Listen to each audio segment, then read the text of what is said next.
2.3 The Inchcape Rock by Robert Southey.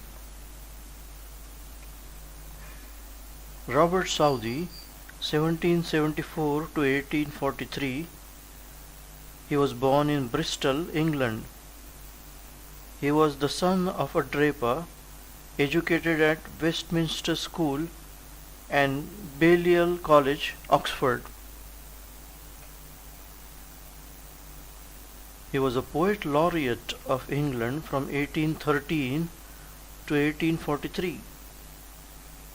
Some of his short poems, like The Scholar, The Battle of Blenheim, Bishop Hatto, The Inchcape Rock, etc., are very popular with the school children. The Inchcape Rock is a ballad. It's the story of the 14th century attempt by the abbot of Aberbrothock to install a warning bell on Inchcape, a notorious sandstone reef about 11 miles, 18 kilometers off the east coast of Angus, Scotland, near Dundee and Fife, occupied by the Bell Rock Lighthouse. Southey was inspired by the legendary story of a pirate who removed the bell on the Inchcape Rock placed by the abbot of Aberbrothock. The poem gives us a message that those who do wrong things will meet with due punishment. The Inchcape Rock. No stir in the air, no stir in the sea. The ship was as still as she could be. Her sails from heaven received no motion. Her keel was steady in the ocean. Without either sign or sound of their shock, the waves flowed over the Inchcape Rock. So little they rose, so little they fell. They did not move the Inchcape bell. The abbot of Aberbrothock had placed that bell on the Inchcape Rock.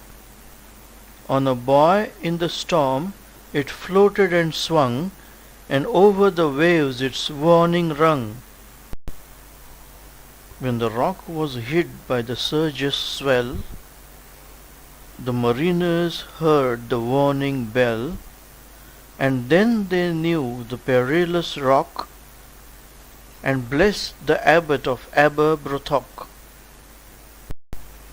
The sun in heaven was shining gay, all things were joyful on that day.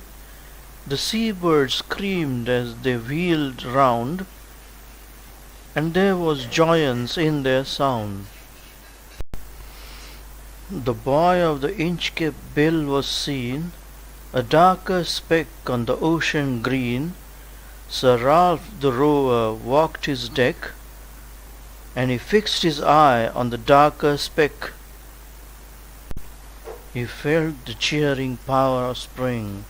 It made him whistle, it made him sing. His heart was mirthful to excess, but the rover's mirth was wickedness. His eye was on the Inchcape float. Quoth he, my men, put out the boat, and row me to the Inchcape Rock, and I'll plague the abbot of Aberbrothock. The boat is lowered, the boatmen row, and to the Inchcape Rock they go. Sir Ralph bent over from the boat, and he cut the bell from the Inchcape float. Down sunk the bell with a gurgling sound. The bubbles rose and burst around. Quoth Sir Ralph, the next who comes to the rock won't bless the abbot of Aberbrothock. Sir Ralph the rover sailed away, he scoured the seas for many a day, and now grown rich with plundered store, he steers his course for Scotland's shore. So thick a haze o'erspreads the sky, they cannot see the sun on high. The wind hath blown a gale all day, at evening it hath died away. On the deck the rovers his stand, so dark it is they see no land. Quoth Sir Ralph, it will be lighter soon, for there is the dawn of the rising moon. Canst hear, said one, the breakers roar?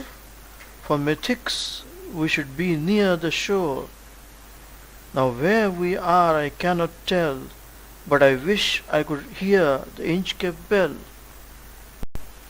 They hear no sound, the swell is strong, though the wind hath fallen they drift along, till the vessel strikes with a shivering shock.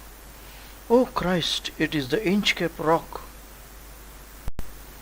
Sir Ralph the rover tore his hair, he cursed himself in his despair. The waves rush in every side, the ship is sinking beneath the tide.